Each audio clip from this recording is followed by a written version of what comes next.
என்னையா இங்க நின்னுட்ட? என்னப்பா பண்றது, வயசான கிழவன். நீங்க இளம் பிள்ளைங்க வருவீங்க போவீங்க, வயிற்றுக்கு ஏதாவது கிடைக்குமான்னு எதிர்பார்த்து நிக்கிறேன்ப்பா. பெருசு இவ்வளவு தூரம் வந்துட்ட. அவர் காலடியில இருந்தீன்னா ஒருவேளை என்ன காலத்துக்கும் பசி தீரும். சோறெல்லாம் நீங்க வாங்கி போட்டுற மாட்டீங்களா? எனக்கு அவர்கிட்ட இருந்து வர வேண்டியது வேற கணக்கு. பெருசு அப்படி என்ன கணக்கு? நீங்கெல்லாம் அவர்கிட்ட ஏதாவது அருள் கிடைக்குமா அப்படின்னு எதிர்பார்த்து வந்திருப்பீங்க. ஆனா நான் கொஞ்சம் பேராசக்காரனப்பா. அப்படி என்ன பெருசா ஆசைப்பட்டுற போற? இல்லப்பா, தேவைன்னா அடிக்கடி வந்து கேட்பேன், அவரும் தருவாரு. அது எனக்கு வயசாயிடுச்சுல்ல, அடிக்கடி வர்றது கஷ்டம். அதனால ஆள் அனுப்பி ஏதாவது கேட்கலான்னு பாக்குறியா? ஆளெல்லாம் அனுப்ப வேண்டியதில்ல, ஞானிய ஒரே அடியா தூக்கிட்டு போயிட்டா. இவனை விட்டு வைக்கவே கூடாது. காலி பண்றதுக்கு ஏதாவது ஒரு பிளான போட்டே ஆகணும்.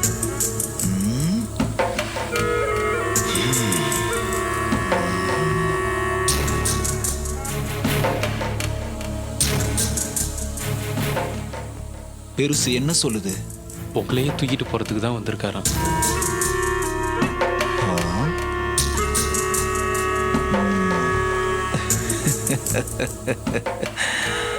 தூக்கிட்டு போகலான்னு வந்தியா? பார்க்கலாம்.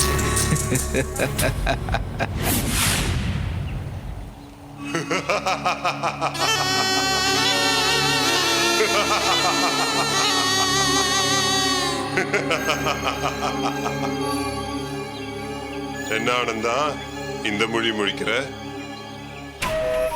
காட்சிகளை பார்க்கறதுக்கு தானே கண்கள் படைக்கப்பட்டிருக்கு இல்லையா ஆனந்தா? ஆமாங்க. ஆனா நாம ரெண்டு பேருமே ஒரே இடத்த பார்த்தா கூட நீ பார்க்கிற பார்வை வேற, நான் பார்க்கிற பார்வை வேற.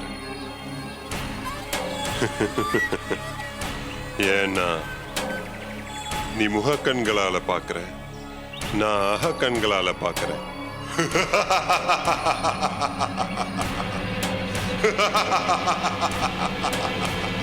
அது இருக்கட்டும் ஆனந்தா,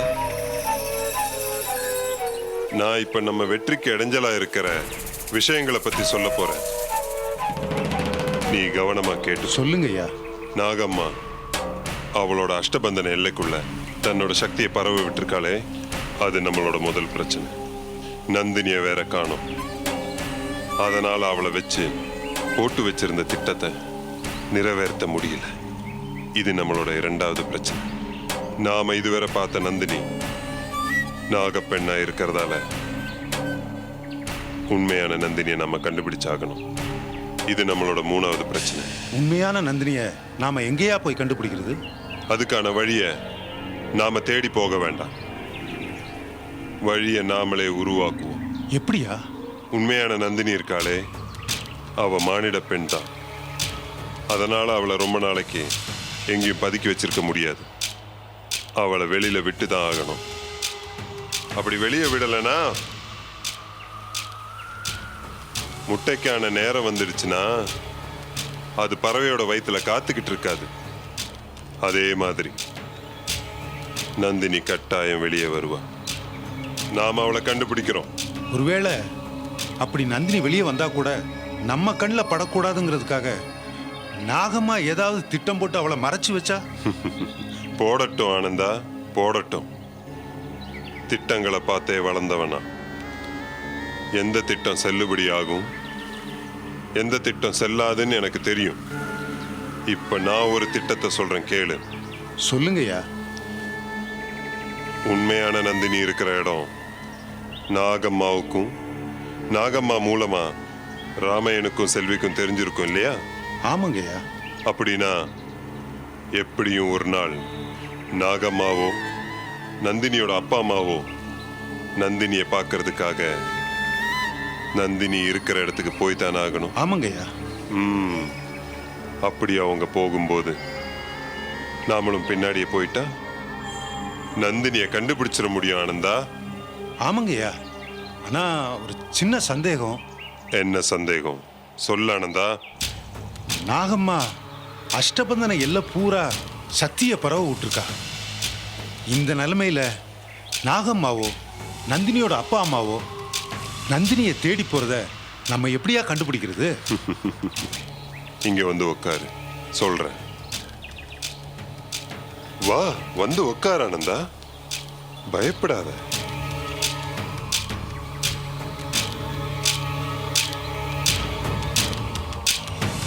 கண்ணை மூடு ஆனந்தா.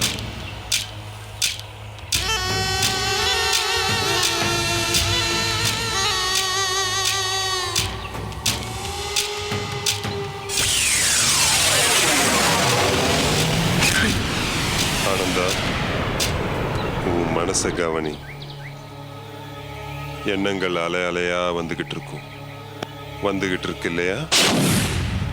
ஆமாங்கய்யா. விடாத விடாத. எண்ணங்களை ஒரே இடத்துக்கு கொண்டு வா. ஒருமுகப்படுத்து. மனசை நல்லா ஒருமுகப்படுத்து.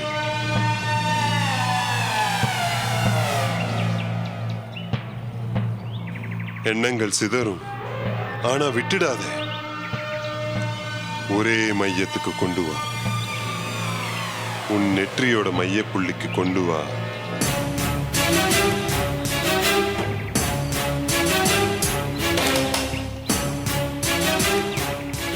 என்ன ஆனந்தா, இப்ப தெரியுதா? அஷ்டபந்தன எல்லையில நாகம்மாவோட சக்தி பறவை நிக்கிறது தெரியுதா?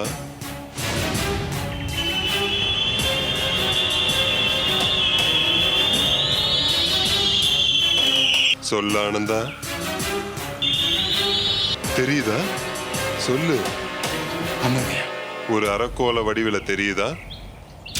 ஆமாங்கய்யா. அதுக்குள்ள எதுவுமே தெரியலீங்கய்யா. இது போதும். நமக்கு இதுதான் கதவு. நீ இதையே தான் பார்த்துக்கிட்டு இருக்கணும். நாகம்மாவோ, ராமையனோ, இல்ல செல்வியோ, இல்ல வேற யாராவது அஷ்டபந்தன எல்லையை விட்டு கொஞ்சம் அசைஞ்சா கூட உனக்கு தெரிஞ்சிடும். அப்படி யாராவது வெளியே வர்றத நீ கண்டா உடனே என்கிட்ட சொல்லணும். கண்டிப்பா சொல்றேங்கய்யா. அது வரைக்கும் இந்த இடத்த விட்டு நீ எங்கேயுமே அசையக்கூடாது. எனக்கு ஒரு சின்ன வேலை இருக்கு. காலையும் வீட்டுக்கு போய் அந்த வேலையை முடிச்சுட்டு வந்துடுறேன். நீ பார்த்துக்கிட்டு இரு. சரிங்கய்யா.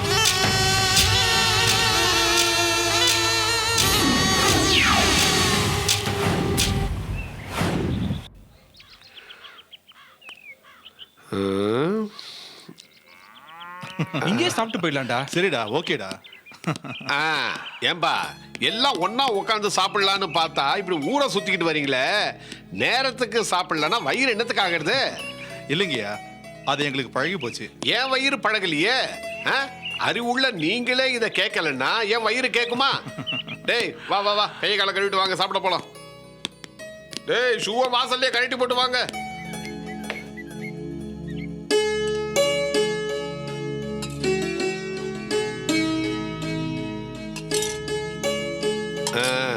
அப்பா, பரிமாறதுக்கு ஆள் இல்லாத வீடு, அதனால நீங்களே பார்த்து போட்டு சாப்பிட்டுக்குங்க. அதனால கொஞ்சமா சாப்பிடாதீங்க, நிறைய சாப்பிடுங்க.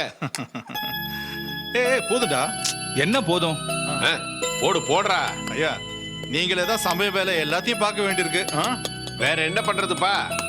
ஒரு பொண்ணை கட்டிக்கடான்னு நானும் இவனை கெஞ்சாத குறையா கேட்டுதான் பாக்குறேன். கேட்கறானே இவன், கேட்க மாட்டேங்கிறானே.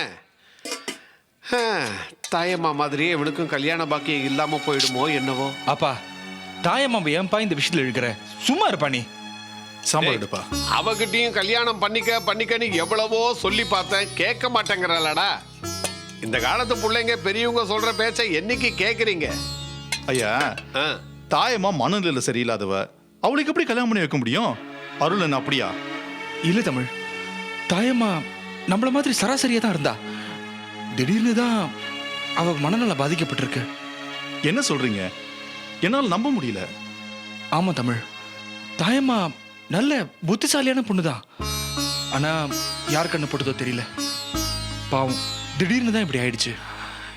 இல்ல அருள், திடீர்னு ஒருத்தருக்கு மனநிலை சரியில்லாம போகுதுன்னா அவங்க வாழ்க்கையில பெரிய அதிர்ச்சியான சம்பவம் ஒண்ணு கண்டிப்பா நடந்திருக்கணும். தாயம்மாவுக்கு அப்படி ஏதாவது? ஏப்பா, சாப்பிடுற நேரத்துல கண்டா கதையை பேசிக்கிட்டு இருந்தா சாப்பிடுற சாப்பாடு உடம்புல ஒட்டுமா? சாப்பிடுங்கப்பா. இந்த திரைப்படத்தை முழுமையாக கண்டு மகிழ உடனே டவுன்லோட் செய்யுங்கள் Raj digital TV OTT app. வருடத்திற்கு வெறும் 299 ரூபாய் மட்டும்.